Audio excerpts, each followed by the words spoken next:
Let's build this easy super smelter that'll smelt your items 16 times faster for Minecraft Bedrock 1.19. Alright, the first thing we're going to do is go ahead and place down a double chest. And this chest right here is going to be the collection system for the super smelter, so make sure that it is in a place that is easily accessible to you. We're then going to run 17 hoppers into this double chest. That is 3, 4, 5, 6, 7, and 8. Then we're going to place down a 9th hopper right here and just go ahead and bookmark it with a block. And then we're going to place down 8 more hoppers. So 3, 4, 5, 6, 7, and 8. Now what we can do is we can place furnaces on top of all of the hoppers that of course do not have blocks. We want to leave this block right here. Then we're going to place down 8 more furnaces, just like so. So these should be symmetrical. We should have 8 furnaces on both sides. And yes, we do have 8 furnaces on both sides. Then we can build up by 3 blocks right here, and then build out and up by 1. Break this block. So you should have this little disconnected diagonal. And then we're going to do the same thing over here, but 1 block lower, just like so. So this is what it should look like. You should have like a B shape and then these 2 blocks. We're going to come to the back of the furnaces now and place down hoppers running into the backs of each and every one of these on both sides of the smelter. So those ones, and then we're going to do the same thing over here.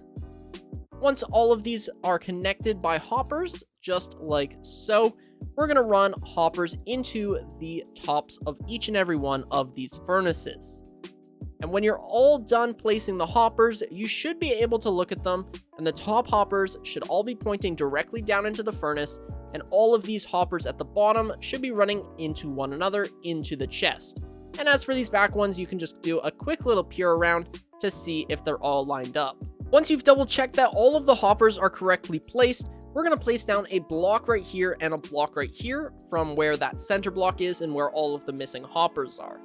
We're then going to go over here and place down 2 glass blocks above that chest, and we're going to circle it with blocks. Leave this center block open and place down a redstone lamp. This doesn't have to be a redstone lamp. You could just use a normal block. However, I personally prefer it to be, so then you know, on and off. Speaking of which, we're going to place a lever on top of that redstone lamp, and we're going to place down a block next to the redstone lamp. Then go ahead and place a powered rail on the redstone lamp, and we're going to bring these rails all the way across and leave a gap right here. And then place down more rails all the way across the hoppers, and then place down a powered rail right here and a powered rail right here. This is going to get a little bit difficult when we come to the backside, because depending on the orientation you built this, you might have that happen. So in order to fix that, we're going to place down a temporary block right here, break this block and place down a normal rail, and then place down a powered rail and just continue the rail like so.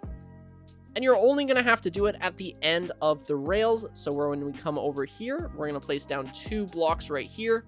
We're going to break this block and place down a rail, and we're going to place down a rail right here and a powered rail right here. You can now go ahead and break the temporary rail and replace that block, and we can do the same thing over here by breaking that rail, placing the temporary block, and then getting rid of that block right here. So when you are all done, it should be powered rails on the edges, powered rails in the middle, and then rails connecting up the hoppers like you see here. We can actually place a block right there. That way the minecart doesn't fly off. And if you want, you can actually just fill this place in, so that way the glass looks a little bit better. Now what we're going to do is go ahead and power all of these powered rails. We don't have to do anything for these ones because these are the on-off switch. Over here though, we're going to place down a block and then a block, break this temporary block, and place down a redstone torch, which should power both of these powered rails. And over here, we're going to place down a redstone torch on this block and a redstone torch on this block, which will power these 2 rails right here. Now what we want to do is we want to come over here and place down a minecart chest, and then we're going to place down a hopper running into that powered rail, and then we're going to place down a double chest on top, and we're going to place down a minecart chest underneath of the hopper, like so. So if we were to just go ahead and turn on the system, it should jump across, and then it should jump back. And because I turned this off, they should stay at this redstone lamp. So this is going to be your fuel chest. This is going to be the item you want to smelt, and this is going to be the finished product. So let me just go ahead and label those. Okay, so this is what is going to happen. This is your fuel chest, this is your smelting chest, and this is your final products chest. So what we're going to do is we're going to dump just a bit of coal into this chest. 3 stacks should be more than enough for 16 furnaces. And then in here, we're going to go ahead and dump in our raw iron, and this is going to be smelted down into iron ingots. So while we wait for the coal to drop down into the minecart chest right here, we're just going to take a quick little break and, just vibe. By vibe, I mean I'm currently drinking something because my mouth is so incredibly dry from talking. All right, the last bits of coal just dripped down into the minecart chest, so we have all of the coal in here and all of the raw iron in here.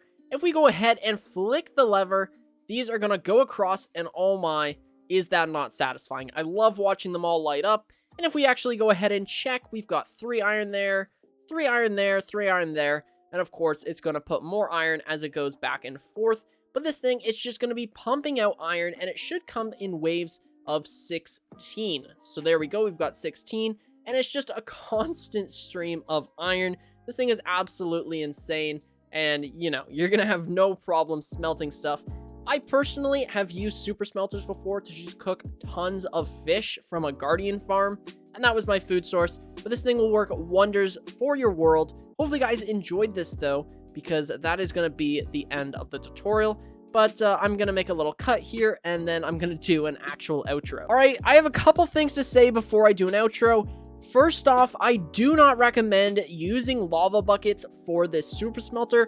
It's just not really designed for that. You're going to waste all of that valuable burning time of a lava bucket. They're just too hard to acquire, and, it's not built for it, because you're going to end up smelting like 10 items on one lava bucket, which I'm pretty sure can do 100 items. So just don't use lava buckets. I mean, you can, but I don't recommend it. Also, you can make this thing even longer if you want, because all you have to do is expand this out. It'll keep working. Just keep adding those 8 furnace segments and then connecting it up with a redstone torch and little pillar. I've had one as big as 48 furnaces, and then I flipped it around, and then it ended up being like 96 furnaces. So yeah, this thing can be insanely large if you want it to be, but it's really up to you. If you do that, obviously it's going to cost more resources, but it's going to be so fast. But that, again, it's up to you. I just wanted to put that out there that you can expand it.